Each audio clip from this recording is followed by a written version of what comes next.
جس نے in specific properties کے ساتھ اس بال کو بنایا ہے اور یہاں پہ رکھا ہے. چونکہ آپ جانتے ہیں کہ یہ جو بال ہے اس کا ایگزسٹ کرنا ضروری نہیں ہے. یہ ایگزسٹ کر بھی سکتی تھی, نہیں بھی کر سکتی تھی, اور ایگزسٹ کرنا ہی تھا تو کسی اور فارم میں کرتی, کسی اور کلر میں کرتی. اب آپ اس بال کو ایکسپینڈ کرتے چلے جائیں, ایکسپینڈ کرتے چلے جائیں, ایکسپینڈ کرتے چلے جائیں, یہاں تک کہ یہ بال یونیورس کے سائز کی ہو جائے. بتائیے کہ کیا سائز کے بڑھ جانے سے سوال بدل جائے گا؟ ہرگز نہیں بدلے گا. ابھی بھی سوال رہے گا, یہ یونیورس کہاں سے آیا, ان اسپیسیفک پراپرٹیز کے ساتھ کہاں سے آیا, کیوں آیا, کس نے بنایا؟ یہ سوال اس وقت بھی ویلڈ رہے گا.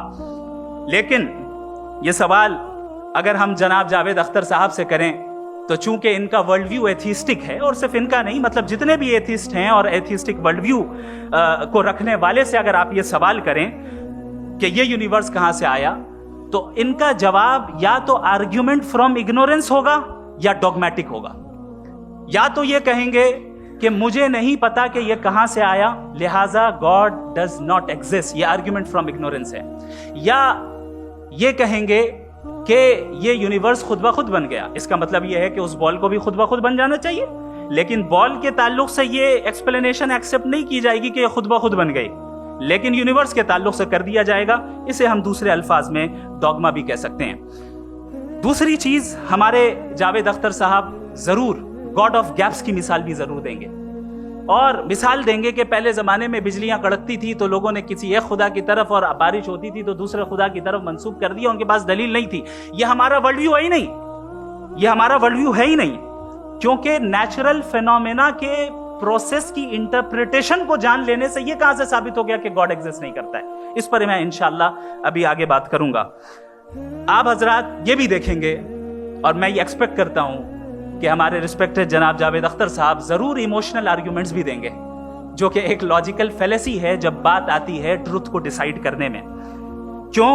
مثال کے طور پر وہ کہیں گے کہ اگر گاڈ ہے تو ایول کیوں ایگزسٹ کرتا ہے, جبکہ میں کہتا ہوں ایول کا ایگزسٹ کرنا گاڈ کے ایگزسٹ کرنے کی دلیل ہے, اس کے خلاف نہیں ہے. چونکہ اگر گاڈ ہے تو ہم سب اس کے سامنے اکاؤنٹیبل ہیں, اور اگر ہم اکاؤنٹیبل ہیں تو اکاؤنٹیبلٹی کے لیے ایول کا موجود ہونا ضروری ہے, اس کے بغیر ہم اکاؤنٹیبل نہیں ہو سکتے. اور اگر ہم اکاؤنٹیبل نہیں ہیں تو ہم جناب جاوید اختر صاحب سے پوچھیں گے کہ آپ بتائیں کہ پھر سفرنگ اس دنیا میں کیوں ہے؟ اگر خدا نہیں ہے تو سفرنگ کیوں ہے؟ اور ان لوگوں کے جذبے کا کیا جن کے اندر سفرنگ کے بعد انتقام لینے کا جذبہ پایا جاتا ہے اور وہ اس دنیا سے ایسے ہی چلے گئے, کیا ان کی ساری تکلیفیں بیکار چلی جائیں گی؟ اب آ جائیں اسی ایگزامپل کی طرف کہ بال, مجھ سے اگر کوئی پوچھے اس بال کو کس نے بنایا اور یا اس ایکسپینڈڈ بال کو کس نے بنایا, میں کہوں گا کہ چونکہ یہ یونیورس اور اس یونیورس کی تمام چیزیں کانٹینجنٹ ہیں. کانٹینجنٹ ہونے کا مطلب یہ ہوتا ہے کہ جو اپنے ایگزسٹنس پہ کسی کے اوپر ڈیپینڈ کرتی ہو, تو ظاہر ہے یہ یونیورس کانٹینجنٹ ہے. اور اگر کوئی چیز کانٹینجنٹ نہیں ہے تو میں ریکویسٹ کروں گا کہ مجھے دکھا دیں کہ کون سی چیز یونیورس میں کانٹینجنٹ نہیں ہے, ہم بھی ذرا غور کر لیں اور ہم بھی دیکھ لیں. اور جب کانٹینجنٹ چیزیں موجود ہیں تو فلاسفرز کی اصطلاح کے مطابق, ہم اس ٹرمینالوجی کے مطابق ہم اس جگہ تک پہنچتے ہیں اور اس ہستی تک پہنچتے ہیں جسے نیسیسری بینگ کہا جاتا ہے, کہ یہ وہ نیسیسری بینگ ہے جس کا موجود نہ ہونا ناممکن ہو. چونکہ اگر یہ موجود نہ ہو تو ساری چیزیں ایگزسٹنس میں آئیں گی ہی نہیں, اور یہ ساری کانٹینجنٹ چیزیں اسی کے اوپر ڈیپینڈ کرتی ہیں. اب اگر آپ یہ سوال کرتے ہیں کہ پھر اس ہستی کو کس نے بنایا, پھر اس کا کاز کیا ہے, پھر اس کا کاز کیا ہے, پھر اس کا کاز کیا ہے, اور اینڈلیسلی چلے جائیں, اسے ہم کہتے ہیں انفینٹ ریگریس آف کازز, جو کہ لاجیکل فیلیسی ہے.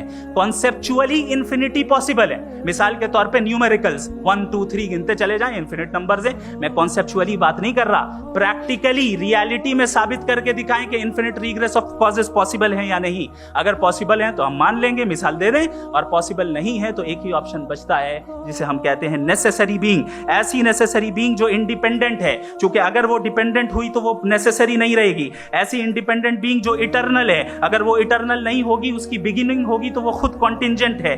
ایسی بینگ جو پاورفل ہے, کیونکہ کانٹینجنٹ کو ایکچوالائز کرنے کے لیے پاور چاہیے. ایسی بینگ جو انٹیلیجنٹ ہے اور نالجیبل ہے, کیونکہ یہ یونیورس اسپیسیفک فارم اور اسپیسیفک لاز آف نیچر کے تحت پریسائزلی چل رہا ہے. Thank you. تھینک یو مفتی صاحب.